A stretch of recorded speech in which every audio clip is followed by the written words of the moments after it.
মার্কেটে কয়েকদিন সেলিং এর পর আজকে আমরা মার্কেটের মধ্যে একটা ভালো পজিটিভ ক্লোজিং দেখতে পেলাম। Nifty 157 point positive, Sensex 418 point positive এবং ব্যাংক নিফটি একটা ফ্ল্যাট টু পজিটিভে ক্লোজিং দিয়েছে। এছাড়াও আমরা যদি মিড ক্যাপ এবং স্মল ক্যাপ ইন্ডেক্সের দিকে ফোকাস করি, সেখানে কিন্তু একটা স্ট্রং বাই আজকে আমরা দেখতে পেয়েছি। মিড ক্যাপ ইন্ডেক্স 795 পয়েন্ট এবং স্মল ক্যাপ ইন্ডেক্স 225 পয়েন্ট পজিটিভে ক্লোজিং দিয়েছে।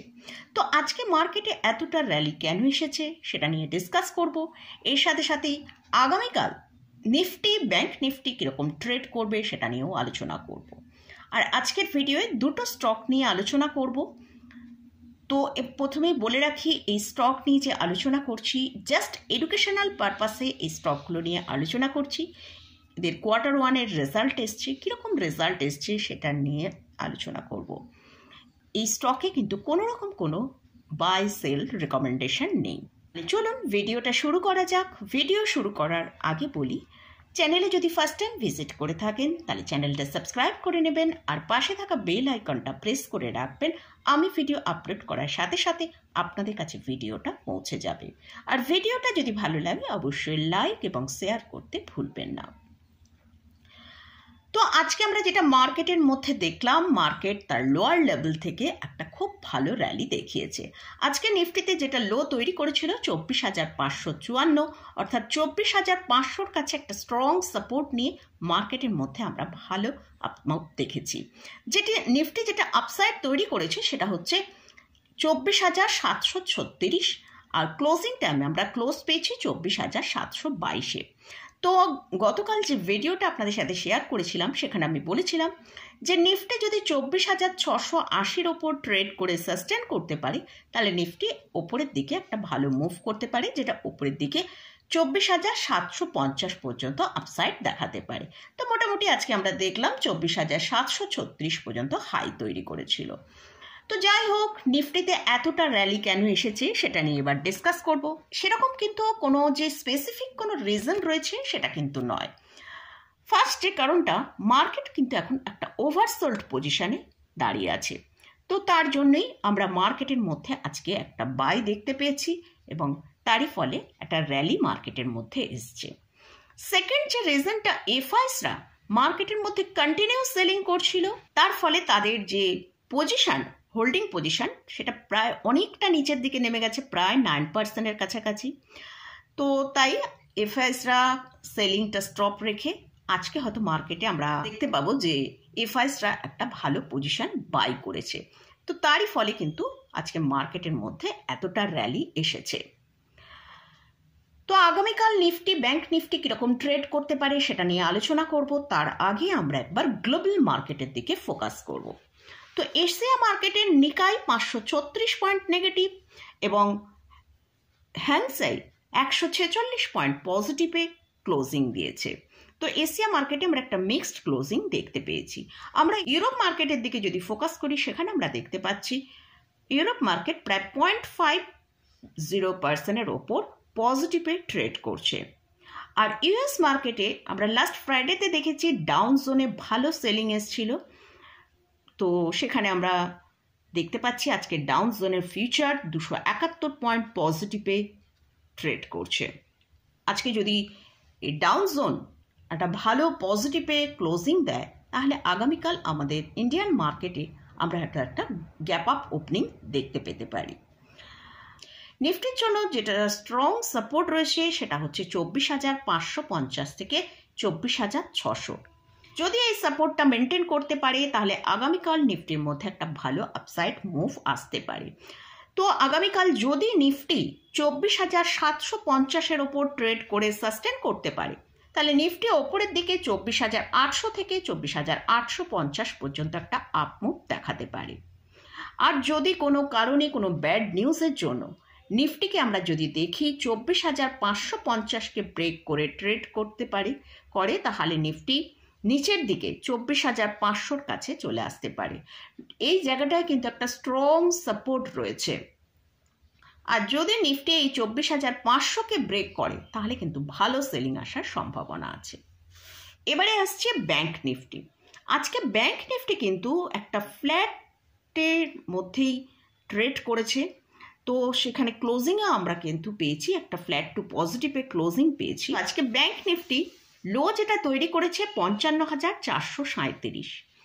আগামীকাল যদি ব্যাংক নিফটি 55,400 নিচে ট্রেড করতে শুরু করে তাহলে ব্যাংক নিফটি নিচের দিকে 55,000 পর্যন্ত নিচের দিকে আসতে পারে।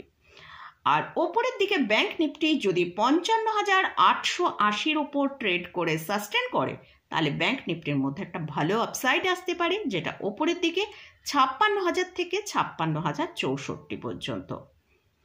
তো এটা গেল নিফটি এবং ব্যাংক নিফটি নিয়ে আলোচনা করলাম। এবারে দুটো স্টক নিয়ে আলোচনা করছি। জাস্ট এই স্টকগুলো কিন্তু এডুকেশনাল পারপাসেই আপনাদের সাথে আমি ডিসকাস করি। এই স্টকে বা ইন্ডেক্সে কোথাও কোনো বাই বা সেল রেকমেন্ডেশন নেই। তো ফার্স্ট যে স্টকটা নিয়ে আলোচনা করছি সেটা হচ্ছে ম্যারিকো। স্টকের কারেন্ট প্রাইস চলছে 723 টাকা। আজকে স্টকটা প্রায় 1.79% একটা আপমুভ দেখিয়েছে। এটা হচ্ছে ইন্ডিয়ার কনজিউমার গুডস মেকার কোম্পানি। এদের সবচেয়ে যে প্রোডাক্টের ডিমান্ড রয়েছে সেটা হচ্ছে কুকিং এবং হেয়ার অয়েলে। তো এই কোম্পানির কোয়ার্টার ওয়ানের যে রেজাল্ট এসছে সেখানে আমরা দেখতে পাচ্ছি নেট প্রফিট 9% ইয়ার অন ইয়ার বেসিসে এবং সেলস 23% ইয়ার অন ইয়ার বেসিসে ভালো বেড়েছে। তো আমরা একবার রেজাল্টটা যদি দেখে নিই, সেখানে দেখতে পাচ্ছি সেলস জুন 2025-এ এসেছে 3,259 করোড়, যেটা সেম পিরিয়ড লাস্ট এক বছর আগে জুন 2024-এ এসেছিল 2,643 করোড়, অর্থাৎ ইয়ার অন ইয়ার বেসিসে 23% আমরা সেলসের মধ্যে বৃদ্ধি দেখতে পাচ্ছি। আর যদি আমরা কোয়ার্টার অন কোয়ার্টার দেখি, সেখানে আমরা দেখছি মার্চ 2025-এ সেলস এসেছিল 2,730 করোড়। সেখান থেকে আমরা কোয়ার্টার অন কোয়ার্টার বেসিসে 19%-এর মতন সেলসে গ্রোথ এসেছে। এই কোম্পানির অপারেটিং প্রফিট মার্জিনের দিকে ফোকাস করি, সেখানে আমরা দেখছি জুন 2025-এ 20% অপারেটিং প্রফিট মার্জিন এসছে। আর লাস্ট এক বছর আগে এই জুন 2024-এ এসেছিল 24%, অর্থাৎ অপারেটিং প্রফিট মার্জিনের ভেতরে কিন্তু একটু ডিক্লাইন দেখতে পাচ্ছি। এছাড়াও যদি নেট প্রফিটের দিকে ফোকাস করি, সেখানে দেখতে পাচ্ছি নেট প্রফিট জুন 2025-এ এসেছে 513 করোড়, সেটাই লাস্ট এক বছর আগে জুন 2024-এ এসেছিল 474 করোড়, অর্থাৎ ইয়ার অন ইয়ার বেসিসে নেট প্রফিট 9% বৃদ্ধি পেয়েছে। আমরা যদি কোয়ার্টার অন কোয়ার্টার বেসিসের দিকে ফোকাস করি, মার্চ 2025-এ নেট প্রফিট এসেছিল 345 করোড়, অর্থাৎ কোয়ার্টার অন কোয়ার্টার বেসিসে নেট প্রফিট 50% বেড়েছে। এর সাথে সাথে যদি আমরা ইপিএস এর দিকে ফোকাস করি, জুন 2025-এ ইপিএস হয়েছে 3.89, সেটাই এক বছর আগে জুন 2024-এ হয়েছিল 3.58। ইপিএস এর মধ্যেও কিন্তু ভালো গ্রোথ এসছে। তো আমরা যদি স্টকের চার্টের দিকে একবার ফোকাস করি, সেখানে আমরা দেখতে পাচ্ছি স্টকটা কিন্তু হায়ার লেভেলের কাছেই ট্রেড করছে। যদি স্টকটা 750-এর ওপর ট্রেড করে সাস্টেন করে তাহলে স্টকের মধ্যে নতুন হাই তৈরি করতে দেখতে পারি। লাস্ট যে স্টকটা নিয়ে আলোচনা করছি সেটা হচ্ছে কেপিআইটি টেকনোলজি। এটা একটা আইটি সেক্টরের স্টক। তো স্টকের কারেন্ট প্রাইস চলছে 1,218 টাকা। স্টকটা আজকে প্রায় 1%-এর মতন র্যালি দিয়েছে। এটা একটা মিড ক্যাপ ক্যাটাগরি স্টক। এই স্টকটা তার হায়ার লেভেল থেকে এখন প্রায় 38% নিচে ট্রেড করছে। তো এই রিসেন্ট এই স্টকেরও কিন্তু কোয়ার্টার ওয়ানের রেজাল্ট এসছে। তো আমরা একবার কোয়ার্টার ওয়ান রেজাল্টের দিকে ফোকাস করব।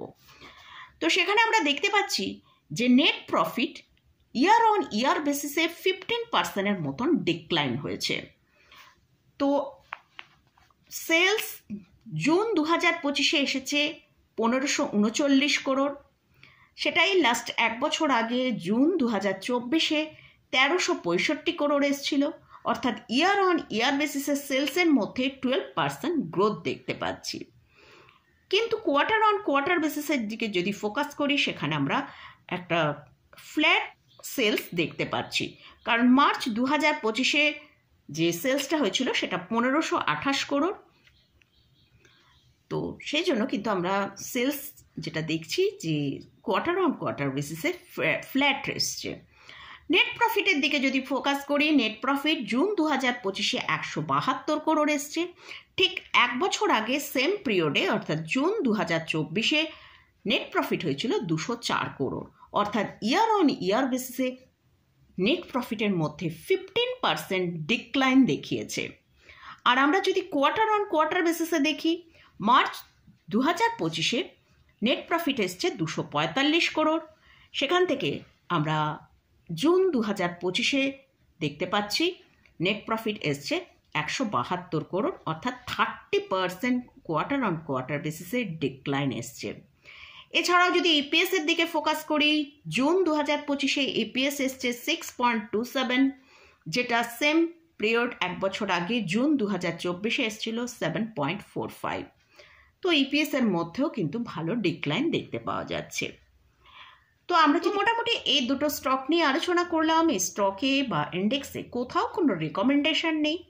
এই স্টকে বা ইন্ডেক্সে কোথাও যদি কোনো পজিশন নিতে চান, তার আগে ভালো করে চার্ট অ্যানালিসিস করে নিয়ে তারপরে পজিশন নেবেন।